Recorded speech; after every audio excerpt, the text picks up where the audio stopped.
పిల్లలకి స్కూల్ పాఠశాల అయితే పేరెంట్స్కి స్కూల్ పేరెంట్స్శాల.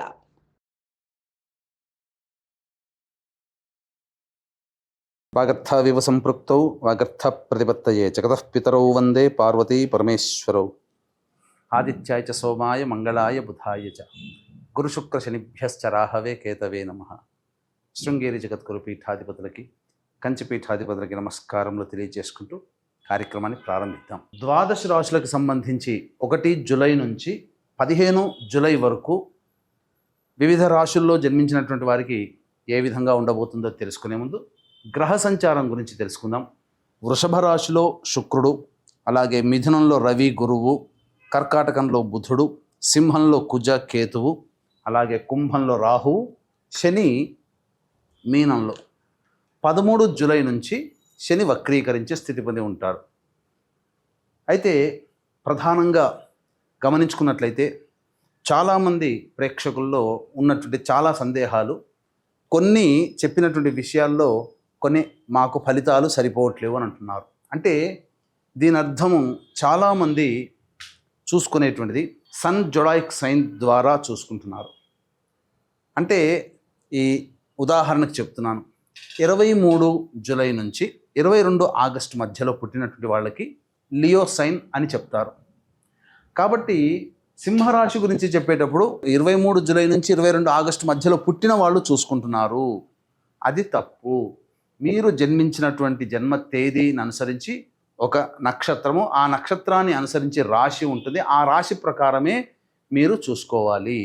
ఇది సరైనటువంటి విధానము. కొంతమంది నామ నక్షత్రం చూసుకుంటున్నారు. ఉదాహరణకి శ్రీనివాస్ అని చెప్పి అనుకున్నాం అనుకోండి, చాలామంది సి అనే అక్షరం ఈ శతభిష నక్షత్రంలో ఉంటుంది కాబట్టి కుంభరాశికి చూసుకుంటున్నారు, తులారాశికి చూసుకోవాలి. కృష్ణవేణి అన్నప్పుడు మిథున రాశి చూసుకుంటున్నారు, అది కూడా తులారాశి, అలా చూసుకోవాలి.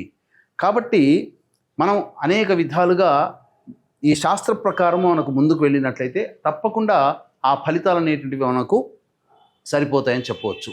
ఇక ఆలస్యం చేయకుండా వివిధ రాశుల వారికి ఈ 1 జూలై నుంచి 15 జూలై వరకు ఏ విధంగా ఉండబోతుంది, ఆదాయ వ్యయాలు, ఖర్చులు, అలాగే పరిస్థితుల అనుకూలత, ఇవన్నీ కూడా క్లుప్తంగా మనం తెలియజేసుకునే ప్రయత్నం చేద్దాం. ద్వాదశ రాశులలో భాగంగా 4వదైనటువంటి కర్కాటక రాశిలో జన్మించినటువంటి వారికి 1 జూలై నుంచి 15 జూలై వరకు ఏ విధంగా ఉండబోతుందో తెలుసుకునే ప్రయత్నం చేద్దాం.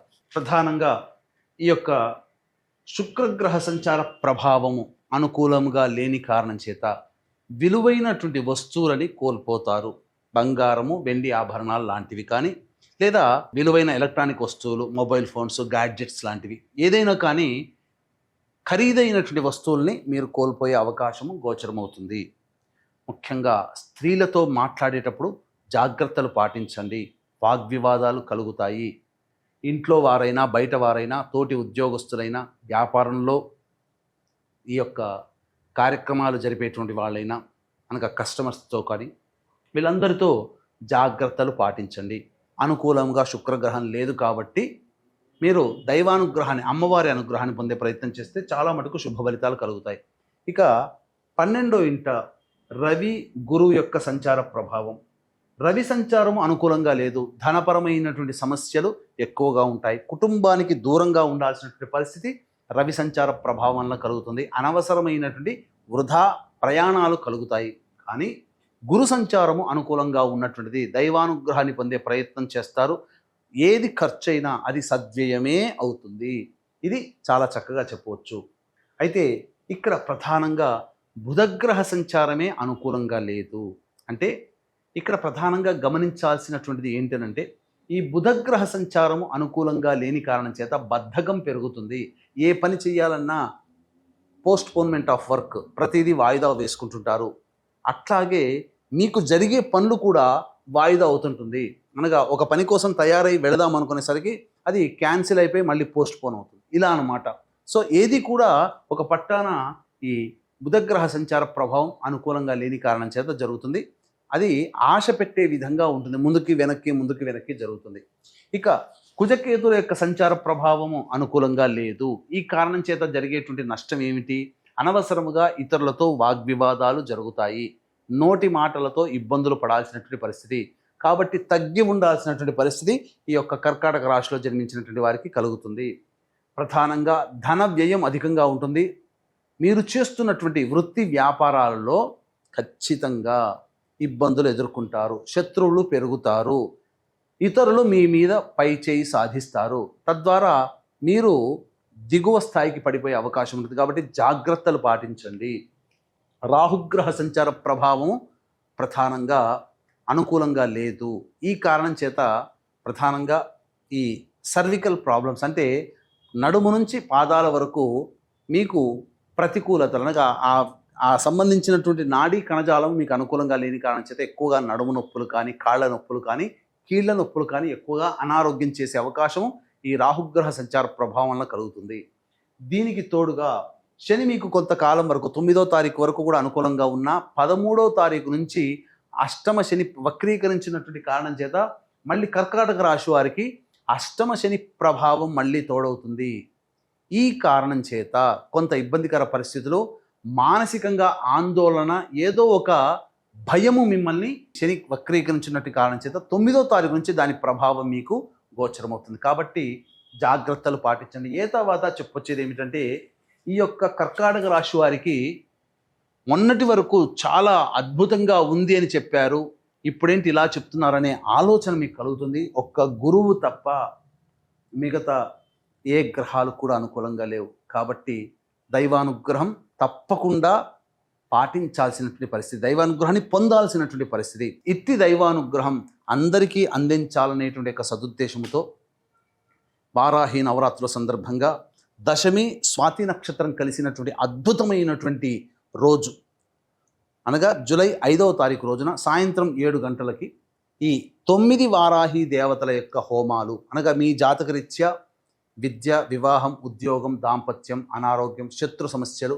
ముఖ్యంగా కోర్టు సమస్యలు, గృహ సమస్యలు ఇవన్నీ తీరడం కోసం 9 వారాహి దేవతల యొక్క హోమాలు, వీటితో పాటుగా మేష, మిథున, కర్కాటక, సింహ, కన్య, వృశ్చిక, ధనస్సు, కుంభ, మీన రాశుల్లో జన్మించినటువంటి వారికి శనిదోష పరిహారార్థమై శనిదోష నివారణ హోమాలు సశాస్త్రీయంగా సాయంత్రం 7 గంటలకి ప్రారంభమవుతాయి.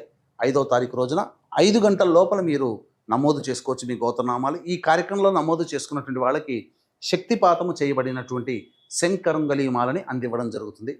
ఇక ఈ యొక్క రాశిలో జన్మించినటువంటి స్త్రీలు ప్రధానంగా జాగ్రత్తలు పాటించండి. ఇంతకుముందు మీరు ఎక్కడైతే గౌరవాన్ని పొందారో అక్కడే మళ్ళీ తిరిగి అగౌరవాన్ని పొందుతారు.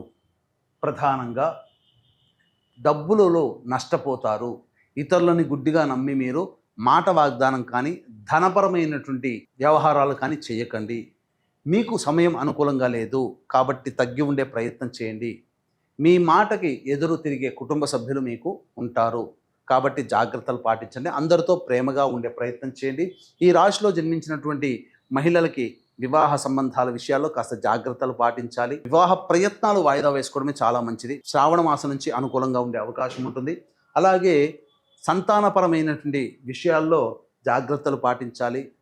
డాక్టర్ల యొక్క సలహాలు, సూచనలు పాటించాల్సినటువంటి పరిస్థితి. ఇక ఈ రాశిలో జన్మించినటువంటి వారికి 1వ తారీఖు నుంచి 15వ తారీఖు వరకు, జూలై 15వ తారీఖు వరకు దైనందిన కార్యక్రమాల్లో ఆదాయము, ఖర్చులు, మానసికమైనటువంటి పరిస్థితుల గురించి తెలియజేసుకుందాం. ప్రధానంగా 1వ తారీఖు రోజున కుటుంబంలో వాగ్వివాదాలు పెరుగుతాయి, మీ మాట విలువకి ఉండదు. అలాగే ధనపరమైనటువంటి ఖర్చులు కూడా అధికంగా ఉంటాయి. ప్రశాంతత లేని జీవితాన్ని గడుపుతారని చెప్పవచ్చు. 2, 3 తారీఖుల్లో ఇతరుల సహాయ సహకారాలు ఉండడం వల్ల సమస్యల్ని పరిష్కరించుకోగలుగుతారు. రాని బాకీలు వసూలయ్యే అవకాశం ఉంటుంది. అన్ని విధాలుగా ఆనందదాయకంగా ఉంటుంది. ఇతరులతో విందుల వినోదాల్లో స్నేహితులతో పాల్గొంటారని చెప్పవచ్చు. ఇక 4, 5, 6 తేదీలలో వాహనాన్ని నడిపేటప్పుడు జాగ్రత్తలు పాటించాలి. గృహ మరమ్మతులకి, వాహన మరమ్మతులకి ఖర్చులు అధికంగా అవుతుంది. విలువైన వస్తువుల్ని కోల్పోయే అవకాశం 4, 5, 6 తారీఖుల్లో ఉంటుందని చెప్పవచ్చు. ఇక 7, 8 తారీఖుల్లో చూసుకుంటే మీ ఆరోగ్యం పట్ల శ్రద్ధ వహించాల్సినటువంటిది. ప్రతిదీ కూడాను వాయిదా వేసుకోవాల్సినటువంటి పరిస్థితి. అలాగే ఏ పని చేయాలన్నా కూడా మీకు మానసికమైనటువంటి ప్రశాంతత ఉండదు. అలాగే ఒక జిగ్జాగ్ లాగా ఉంటుంది, వృధా కాలయాపన చేస్తారు. ఇక 9, 10, 11 తేదీల్లో కనుక చూసుకుంటే ఈ కర్కాటక రాశిలో జన్మించినటువంటి వారికి రాని బాకీలు వసూలవుతాయి. ధనపరమైనటువంటి సమస్యలు తీరుతాయి. 12, 13 తారీఖుల్లో కూడా భాగస్వాముల మధ్య ఉన్న ప్రపంచాలు తొలగిపోతాయి. ఖర్చుకు మించిన ఆదాయం లభించడం ద్వారా మీ సమస్యలన్నీ కూడాను పరిష్కరించుకుంటారని చెప్పవచ్చు. ఇక 14, 15 తేదీల్లో మాత్రం మానసికమైనటువంటి ప్రశాంతత ఉండదు. ఏదో ఒక ఆందోళనతో మీరు భయపడుతూ ఉంటుంటారు. భయము మిమ్మల్ని వెంటాడుతుంది ఈ 14, 15 తేదీలో. కాబట్టి జాగ్రత్తలు పాటించండి. ఏతావాతా చెప్పొచ్చేది ఏమిటంటే 14, 15, 1, 4, 5, 6 తారీఖుల్లో మీరు ధనపరంగా జాగ్రత్తగా ఉండాలి, మాటపరంగా కుటుంబపరంగా జాగ్రత్తగా ఉండాలి. మిగతా అన్ని విషయాలు కూడా ఆనందదాయకంగా ఉంటాయి. అయితే ఒక గురు తప్ప మిగతా అన్ని గ్రహాలు కూడా అనుకూలంగా లేని కారణం చేత మీ జాతకరీత్యా కర్కాటక రాశిలో జన్మించినటువంటి వారికి 1 నుంచి 15వ తారీఖు వరకు వచ్చే సమస్యల పరిష్కారం కోసం ప్రతిరోజు కూడా నవగ్రహాల చుట్టూ శివాయ నమః అంటూ 27 ప్రదక్షిణలు చేసి శివాలయ సందర్శనం చేసుకొని రండి. తప్పకుండా మీకు దైనందిన కార్యక్రమాల్లో వచ్చే సమస్య నుంచి కాస్త ఉపశమనం లభిస్తుంది. ఇప్పుడు చెప్పినటువంటి సమస్యల కంటే ఇంకా ఎక్కువగా సమస్యలతో సతమతమవుతూ ఉంటుంటే దగ్గరలోని మంచి ఉపాసనాపరులైనటువంటి జ్యోతిష్యులను సంప్రదించి వారి సలహాలు సూచనలు పాటించినట్లయితే మరింత మెరుగైనటువంటి జీవితాన్ని పొందుతారని తెలియజేస్తూ సర్వం శ్రీ ఉమామహేశ్వర పరబ్రహ్మార్పణమస్తు.